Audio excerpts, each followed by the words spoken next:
Contactor burnout can be a frustrating issue. Here are some possible causes. Firstly, overcurrent. Check the load current drawn by the lights to ensure it does not exceed the rated capacity of the contactor. Inspect the wiring for any loose connections or shorts that could cause excessive current flow. Secondly, voltage spikes. Use a voltmeter to measure the voltage at the contactor terminals. Look for any sudden or transient voltage increases that could damage the contactor.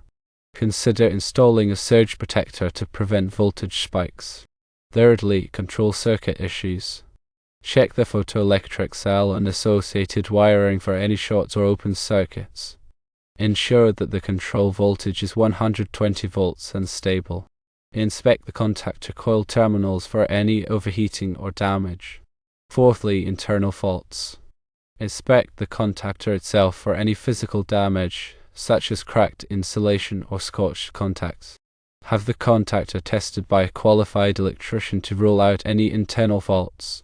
Fifthly, environmental factors. Check if the contactor is exposed to excessive heat, moisture, or corrosive substances.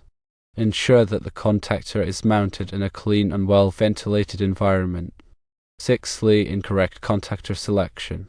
Verify that the contactor is appropriately rated for the voltage, current, and operating conditions. Ensure that the contactor is compatible with the load and control circuit.